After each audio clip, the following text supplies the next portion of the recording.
Nomor 9, suatu wadah yang berbentuk bola yang bervolume 5 liter dengan massa ini ya, 25,5 gram gas NH3 dan 16 gram gas CH4.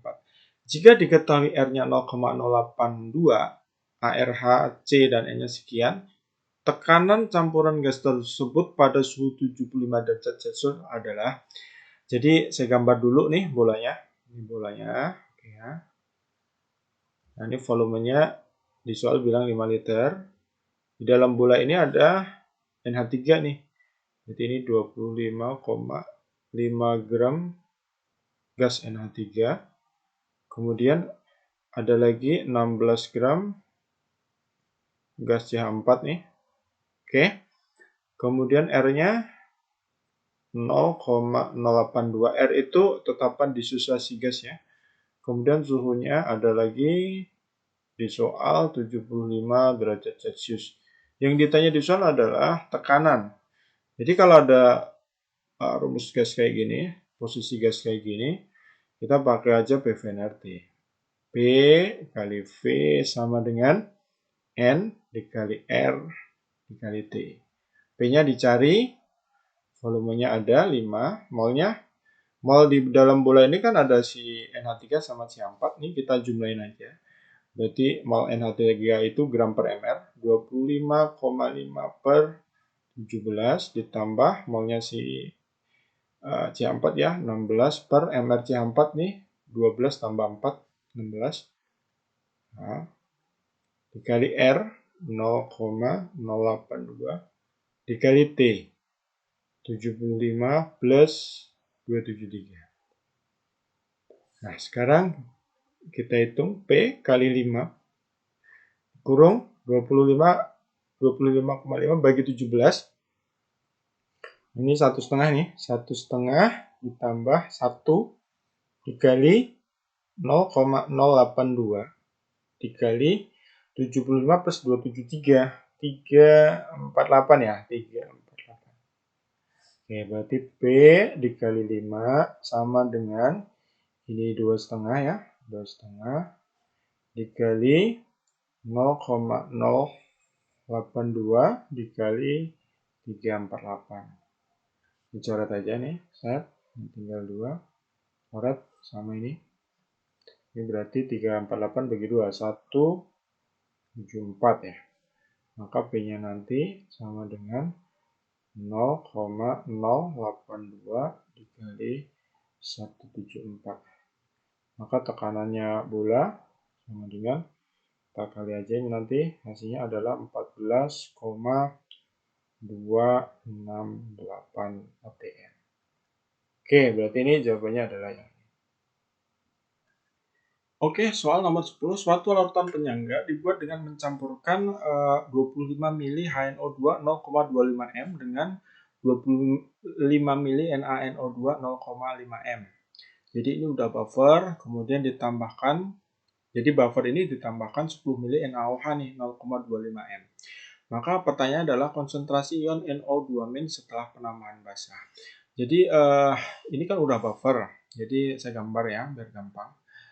Ini udah buffer, oke. Buffer ini isinya adalah si HNO2 sama si NaNO2. Oke ya. Nah, nanti molnya kita hitung ya. 25 kali 0,25 itu berarti 6,25 milimol. 6,25 milimol. Yang ini 25 kali setengah, berarti ini 12,5 ya, 12,5 milimol. Nah, ini adalah asam lemahnya ini. Ini adalah asam lemah. Sementara ini kan asam lemahnya ya, HNO2. Nah, kalau dia buffer, asam lemah ini harus ketemu basa konjugatnya. Ini basa konjugatnya, NO2- nih. Ini sebagai basa konjugasinya. Jadi ini dua komponen ini sebetulnya bercampur aja nih ya, dia nggak bereaksi. Nah, kemudian masuklah si NaOH. NaOH ini dia sebagai basa. Sebagai basa ya. Nah, NaOH ini dia punya mol ya, 10 kali ini. Berarti ini 2,5 milimol. 2,5 milimol. Oke. Karena dia basa, maka dia menyerang komponen si buffer. Jadi basa itu dia nyerangnya si asam. Nggak mungkin dong basa ketemu basa gitu kan. Nah, kalau dia nyerangnya si asam, maka terjadilah reaksi antara NaOH sama HNO2. Saya tulis di sini ya.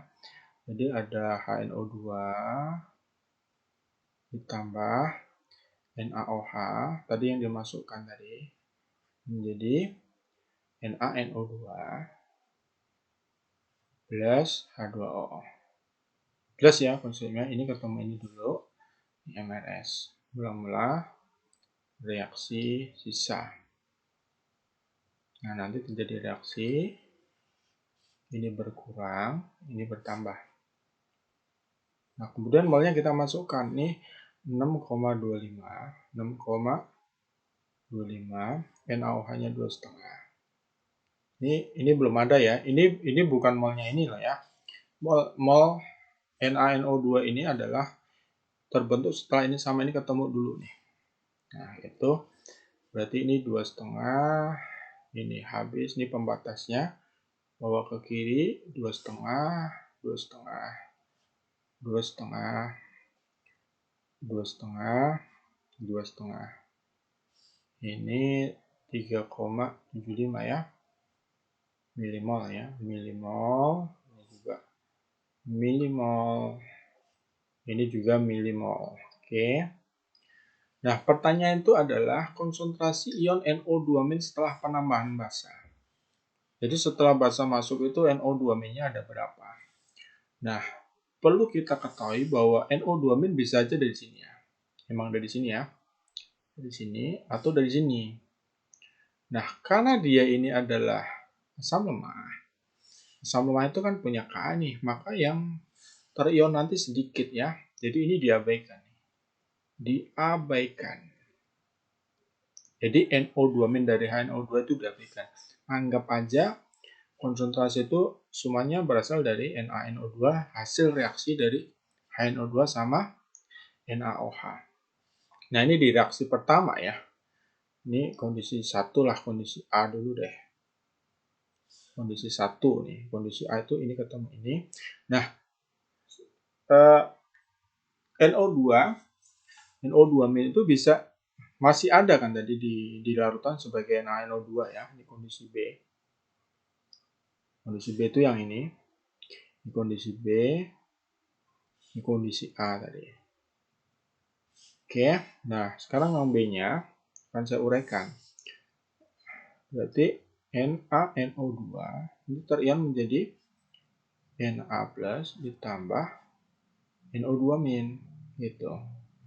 Ini kan ada NO2- juga. Maka ini molnya adalah 12,5 milimol. Jadi yang di sini yang nggak bereaksi tadi, ini juga 12,5 milimol. Maka mol total NO2- itu asal dari sini. Dari sini sama dari sini. Kalau kita ionkan nanti ketemu 2,5 juga kan koefisiennya 1:1 ya nanti ya. Maka konsentrasi ion NO2- jadi konsentrasi ion NO2- itu sama dengan mol total tadi. 2,5 tambah 12,5 berarti 15 ya, 15 milimol per volume total. Volume totalnya itu 25 tambah 25, berarti 50 ya. 50 ml, berarti sama-sama bagi 5 nih, berarti 3/10, berarti 0,3 molar. Nah, ini yang mendekati yang ini, berarti jawabannya yang ini ya. Oke, sekarang soal nomor 11. Persamaan reaksi berikut merupakan suatu persamaan reaksi asam basa. Jadi ada HNO2 tambah BaOH2 ya. Jika ke dalam labu 25 ml dicampurkan 10 milimol HNO2 dan 5 milimol BaOH2, diketahui K-nya sekian, maka pH yang terbentuk berapa? Jadi kita bikin reaksinya dulu. HNO2 ditambah BaOH2 beraksi menjadi Ba, ini Ba 2 plus ya, ketemu NO2 min, BaNO2 dua kali ini, ditambah H2O. Oke. Nah, sekarang kita setarain dulu, NO2 ini dua kali, berarti ini kita kasih 2. Ba-nya 1, H-nya 2 tambah 2, 4, berarti ini 2 ya. 2, terus kita bikin MRS, mula-mula reaksi sisa ya. Oke, ini berkurang, ini bertambah. Kemudian molnya kita masukkan. Ini tadi dia bilang 10 mmol HNO2 nih, 10 mmol di sini. 10 mmol, BaOH2-nya 5 mmol, oke. Berarti ini belum ada ya. Nah, berarti ini 10 bagi 2, 5, 5 bagi 1, 5. Berarti dua-duanya habis nih. Berarti ini 10, ini 5, ini 5, ini 10. Berarti ini habis, ini 5 mmol, ini 10 mmol. Nah, perlu diketahui HNO2, ini kan muncul Ka nih, berarti ini asam lemah. Asam lemah, BaOH itu basa kuat. Nah, ini garam. Nah, kalau lemah ketemu kuat dua-duanya habis, maka kita masuk hidrolisis nih. Jadi ini kita masuk hidrolisis parsial karena dia lemah sama kuat. Parsial. Basa. Karena ini lemah ketemu apa? Ini asam lemah sama basa kuat. Yang kuat kan si basa. Hidrolisis parsial basa. Maka kita pakai rumus konsentrasi OH- sama dengan, ingat hidrolisis itu pakai akar ya, akar Kw kali konsentrasi garam, garamnya itu si BaNO3 itu nanti, BaNO22 dikali valensi per Ka ya. Jadi kalau OH- nanti pernya per Ka, kalau H+, pernya per Kb. Sama dengan akar Kw-nya tadi 10 min 14 ya, di soal. Kalau nggak ada, ini 10 min 14. Konsentrasi garamnya itu adalah mol, yang ini 5 mmol per volume total. Volume totalnya kan di soal hanya bilang 25 ya. Kita masukkan aja 25 ml dikali valensi. Valensinya 2. Tahu dari mana? Dari sini. Ini yang lemah ada 2 nih. Oke. Per Ka. Ka di soal itu adalah 5 kali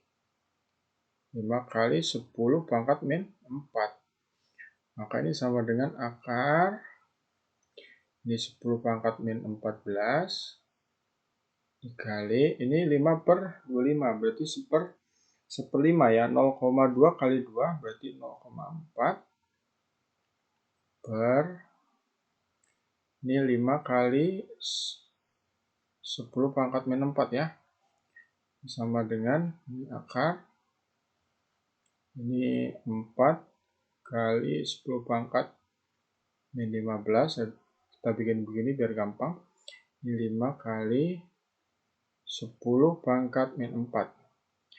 4/5 berarti 0,8 ya. Ini 0,8 dikali, ini coret nih, coret, ini tinggal min 11. 10 pangkat min 11. Berarti akar 8 kali 10 pangkat min 12 ya. Sama dengan akar 8 dikali 10 pangkat min 6. Nah, ini konsentrasi OH-nya. Maka POH-nya itu sama dengan min log konsentrasi OH-, berarti akar 8 dikali 10 pangkat min 6. Maka POH-nya sama dengan 6 min log akar 8 ya. Maka pH-nya sama dengan 8 plus log akar 8. Nah, ini di soal nggak ada ya. Di soal nggak ada, ya udah. Ini berarti sebenarnya jawaban yang benar ini. Cuma kita yang mendekati aja lah, 8 plus log 2 ya. Cuma sebetulnya 8 plus log akal 8. Oke, nomor 12. Senyawa berikut merupakan senyawa organik yang bersifat asam. Jadi ada 4 senyawa, 1, 2, 3, 4. Manakah pernyataan di bawah ini yang benar? Senyawa 1 merupakan senyawa dengan keasaman paling rendah. Nah, jadi kalau soal bicara tentang keasaman, maka lebih baik saya gambar dulu deh. Jadi ada 4 senyawa. Saya gambar ini aja ya, kerangkanya aja ini. C-nya ada 3 itu, kalian perhatikan. Nah, ini C-nya 1, 2, 3. OOH. Gini ya, OH. Terus yang kedua sama ya, kerangkanya C, C, C. OH ya kan. Yang ketiga juga sama, 1, 2, 3. Nah, seperti ini. Terus yang keempat juga sama, 1, 2, 3. Nah, kenapa saya gambar seperti ini? Biar kalian nanti dapat logikanya.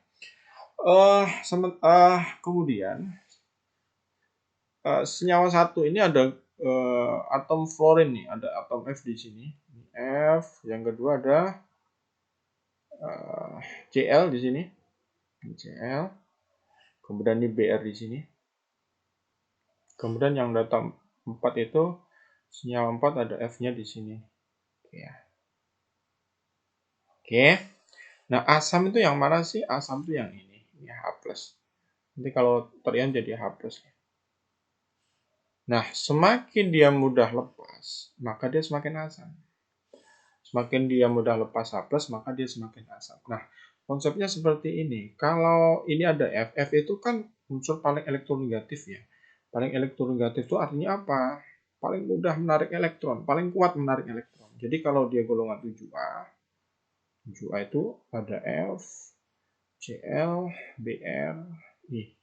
Nah, nanti yang paling elektronegatif itu makin ke atas. Nah, ini makin ke atas. Artinya apa? Dia makin kuat menarik elektron. Jadi ini elektron yang ada di gugus COO ini akan tertarik ke sini. Jadi densitas elektron yang ada ngumpul di sini akan ketarik ke sini. Nah, ini juga dia akan ketarik ke sini. Nah, yang 3 juga sama, dia akan ketarik ke Br. Nah, terus yang ini, yang nomor 4, dia akan ketarik ke F. Nah, yang keempat ini jarak F sama gugus CO ini kan deket banget nih ya. Artinya apa? Ini nanti akan semakin kuat nih. Keasamannya makin kuat karena elektronnya ketarik ke sini. Maka ini akan mudah lepas. Makin mudah melepas. Nanti juga ini lepas, ini lepas. Ini lepas. Nah, sekarang kita cari yang paling lemah. Yang paling lemah otomatis cari yang halogen ini, FCl-Br ini yang makin jauh dari COO. 1, 2, 3. 1, 2, 3 ya. Nah, F itu paling elektronegatif. Artinya apa? Dia lebih kuat dibanding Cl. Gitu ya. Sementara Cl lebih kuat dibanding si Br. Maka yang paling lemah siapa? Yang asam paling lemah adalah nomor 3. Jadi nomor 3 itu asam paling lemah. 3 ya kan? Akan kurang dari 2 ya kan? Akan kurang dari 1, akan kurang dari 4. Jadi ini urutan keasaman. Ini urutan keasaman. Oke, sekarang kita cek dari nomor 1. Nomor 1 adalah senyawa 1 merupakan senyawa dengan keasaman paling rendah. Salah. Yang paling rendah yang nomor 3. Tadi ini salah ya. Ini salah. Nomor 2, senyawa 2 lebih asam daripada senyawa 3. Senyawa 2 yang ini lebih asam dibanding senyawa 3. Benar ya? Karena ini kan tadi lebih elektronegatif. Kalau dia lebih elektronegatif berarti dia lebih kuat menarik elektron ke sini. Maka ini makin mudah lepas gitu. Berarti ini nomor 2 benar. Nomor 3, senyawa 3 lebih asam daripada senyawa 1. Salah.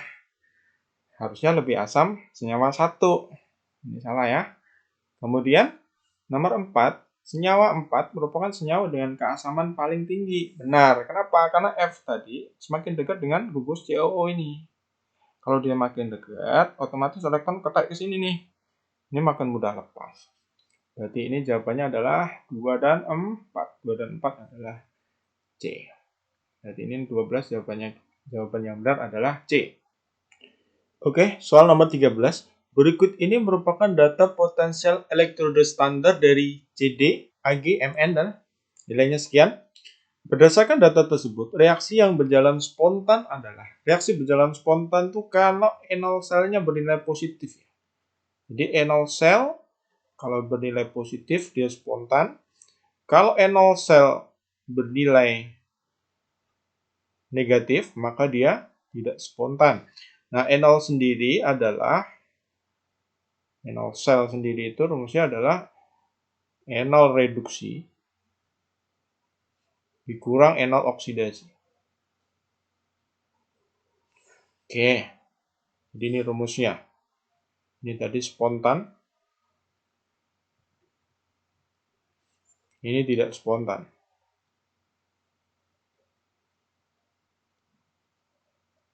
Nah, untuk tipe soal kayak gini, kalau kita hitung satu persatu dengan masukkan E0-nya kan terlalu lama ya. Jadi kalian untuk mengerjakan soal simak tuh harus cepat. Maka saya akan ajarin triknya biar cepat, biar kita nggak perlu ngitung.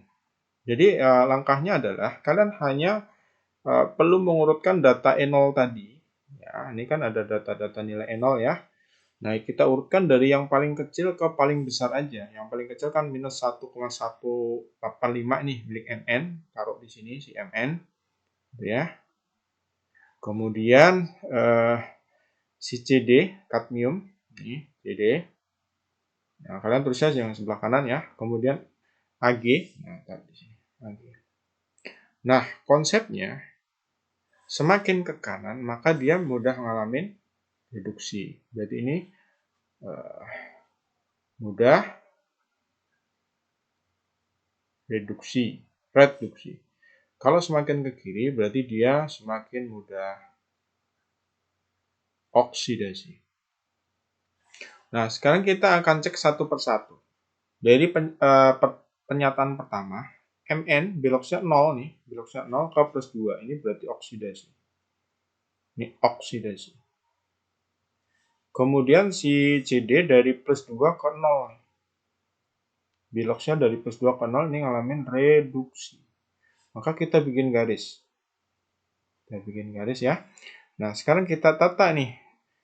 Ini kan oksidasi, si Mn oksidasi, si CD reduksi. Maka Mn di posisinya di kirinya si CD. Mn di posisinya di kiri si CD. Terus kita cocokin sama yang data awal. Betul nggak? Mn di kirinya CD. Oh, benar. Berarti 1 benar.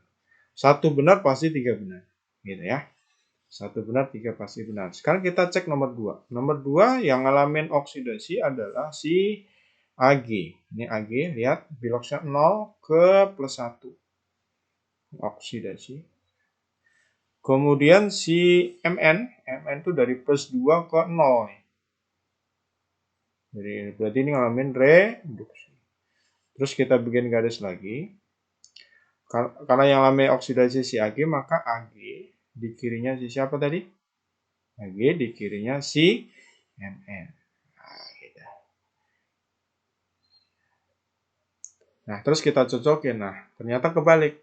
Harusnya AG posisinya di kanannya si Mn. Maka ini salah. Oke, 2 salah, 4 pasti salah ya.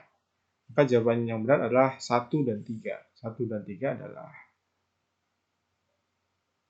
B. Soal nomor 14. Manakah pernyataan yang benar dari 4 struktur senyawa organik berikut? Jadi ada 4 senyawa ya, A, B, C, dan D. Nah, ini soal ini mengarah ke isomer. Isomer itu adalah senyawa-senyawa yang memiliki rumus molekul sama, tapi rumus strukturnya berbeda. Nah, yang perlu kita lakukan adalah kita hitung jumlah C, H, dan O-nya dulu nih. Yang A dulu ya, C-nya ada 1, 2, 3, berarti C-nya 3. H-nya ada 3, 4, 5, 6, H-nya 6. Terus O-nya ada 1. C3H6O nih berarti rumus molekulnya. Untuk B juga sama langkahnya 1, 2, 3. Berarti C-nya 3, H-nya ada 3, 4, 5, 6 ya. Ini hanya 6, O-nya 1. Nah, untuk senyawa C itu adalah ini namanya rumus skeletal ya. Rumus skeletal itu C sama H-nya kadang nggak kelihatan. Jadi kita munculkan bisa. Ini sebenarnya di ujung ini kita isi C. Nah, terus di sudut ini C juga, ini juga C. Sama hanya di D, ini juga C ujungnya. Tengah ini juga C, ini juga C. Nah, konsepnya itu C ini harus memiliki 4 tangan ikat. Sekarang kita lihat. C yang di sini kan tangannya baru 1 nih. Berarti untuk 4 dia butuh 3 lagi. Maka kalian tambah H3 di sini. Nah, ini tambah H3. Nah, ini 2, 3, 4 udah pas. Jadi nggak perlu tambah H. Yang di sini 1 ya tangannya. Berarti kurang 3. Ini H3. Nah, sekarang si D. Tangannya 1 nih yang C ujung sini. Tambah 3. Ini 2. 1, 2. C yang tengah ini kasih 2. Nah, ini 4. Maka rumus molekul ini adalah C3H6O juga sama ini. C3H6O. Ini juga sama ya. C3 yang D-nya C3H6O juga. Oke, jadi ABC ini bisa isomer nih. Cuma jenisnya kan bisa beda-beda aja. Geometri, rantai, fungsi, dan posisi. Nah, untuk yang pertama, pernyataan pertama itu senyawa A dan B merupakan isomer geometri. Isomer geometri itu boleh disebut dengan isomer cis atau trans. Nanti kalau kamu udah kuliah nanti ketemulah namanya N-Gegen atau Zusammen, sama ini. N-Gegen itu transnya, Zusammen itu cisnya. Oke, sekarang kita lihat yang isomer geometri. Jadi isomer geometri itu sebenarnya nanti bisa dalam senyawa rantai terbuka atau alifatik atau rantai atom tertutup atau siklik ya. Nah, kebetulan soal A sama B ini dia senyawa alifatis. Jadi kalau di alifatis syaratnya dia harus punya gugus alkena. Ini punya ya, gugus alkena itu ada yang rangkap 2 ini. Oke. Nah, cara menentukan dia punya isomer geometri, caranya itu kalau kalian belah nih gugus alkenanya itu kalian belah. Nah, dibelah seperti ini. Ini juga ya, sama ya, dibelah seperti ini. Nah, otomatis ini ya ini sisi kanan, ini sisi kiri. Ini sisi kanan, ini sisi kirinya. Nah, untuk dapat memiliki isomer geometri, maka sisi kanan harus ada gugus yang menang, sisi kiri juga harus ada gugus yang menang. Nah, gugus yang menang itu seperti apa? Gugus yang menang itu yang konsepnya itu ya, gugus yang menang itu yang semakin besar nilai massa atom relatifnya. Jadi banyak yang salah konsep, yang dilihat MR-nya, bukan MR-nya, tapi massa atom relatifnya. Caranya seperti ini. Kalau kita berada di titik C ini ya, di titik C ini kan bisa ke atas, bisa ke bawah. Oke, sekarang kita ke bawah dulu. Kalau kita ke bawah ketemulah atom H. H itu AR-nya berapa? 1. Kalau ke atas ketemu atom pertama si O. O itu AR-nya 16. 1 sama 16, gede 16. Maka gugus yang menang itu gugus OH nih. Itu. Sekarang yang kiri. Ini 1, hanya 1 ya AR-nya. Ini C, ARC 12. Maka yang menang. Nah, yang menang yang ini. Nah, kalau sisi kanan dan kiri ada gugus yang menang, maka dia pasti punya isomer geometri. Kalau dia yang menang satu sisi, ini boleh saya bilang cis atau boleh saya bilang Zusammen. Nah, ini sebenarnya Zusammen nih, ini udah Zusammen. Kenapa? Karena ini udah ada gugus OH, banyak gugus fungsi masuk di sini. Banyak gugus fungsi masuk di sini. Oke ya.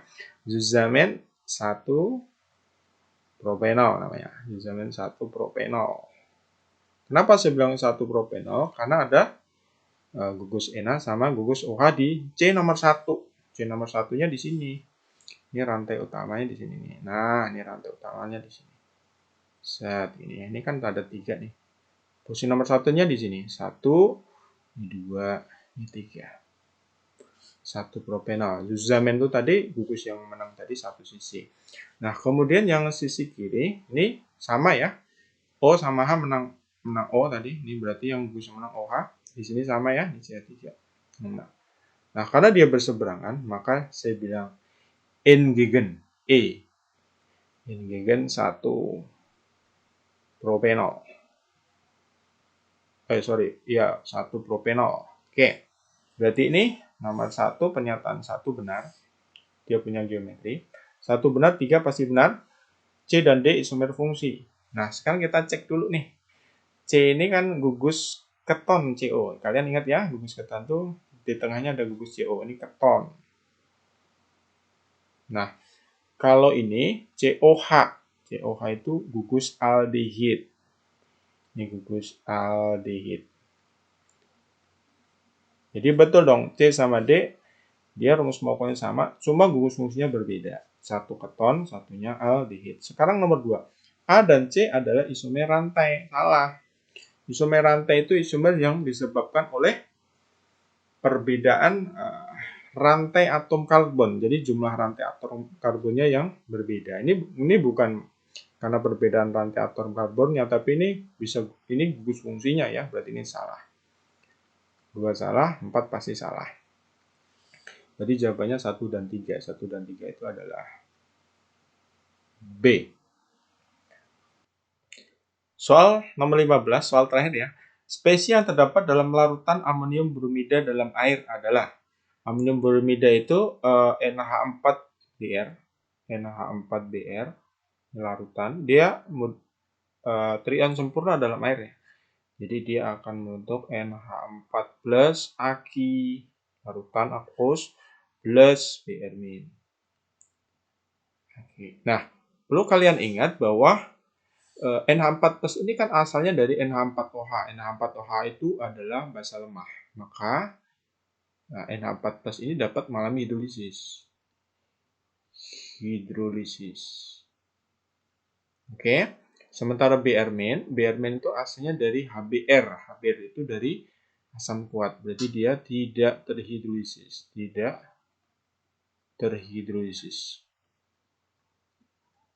Nah, kemudian kita bikin reaksi hidrolisisnya. Jadi NH4+ tadi, NH4+ karena di air ya, maka dia akan bereaksi sama air nih. Bereaksi sama si air liquid ya, ini L, untuk reaksi kesetimbangan. Nah, seperti ini. Nanti H+ ini dikasih ke H2O. Ini membentuk NH3. Oke, ya kan? Plus. Nah, karena dia nerima H2O tadi nerima H+ dari NH4+, maka dia akan membentuk H3O+. Ini ion hidronium namanya. Oke. Nah, nanti kalau saya bikin mula-mula reaksi sisa, gitu. Nah, nanti ya, ini min, ini plus. Jadi ketika reaksinya kesetimbangan, membentuk kesetimbangan hidrolisis, maka spesies ini ada nih. Jadi yang di sisa ini masih ada semua. Berarti NH4+ itu ada. H2O tetap ada ya. NH3 ada. H3O+ ada. Oke. Kemudian yang Br- sekarang. Br- karena dia dari HBr tadi ya, di asam kuat, maka dia tidak mengalami hidrolisis. Dia ada di air, cuma dia tidak terhidrolisis gitu. Jadi spesies yang ada di air NH4+. NH4+ kita cek dulu. Ada ya di sini NH4+ ada. Satu ada. H+ ada ya. H+ itu sama dengan H3O+. Ini boleh saya bilang H3O+ itu sama dengan H+, sama dengan asam boleh. H+ benar, Br- benar ya. Ini ada Br- walaupun tidak bereaksi sama air. Kemudian molekul NH3 ada. Berarti jawabannya adalah 1, 2, 3, dan 4. Atau E. Jadi nomor 15 jawabannya E. Demikian pembahasan soal Kimia Simak UI tahun 2019 ya. Semoga bermanfaat. Kalau ada kritik dan saran silahkan tulis di komentar. Terima kasih.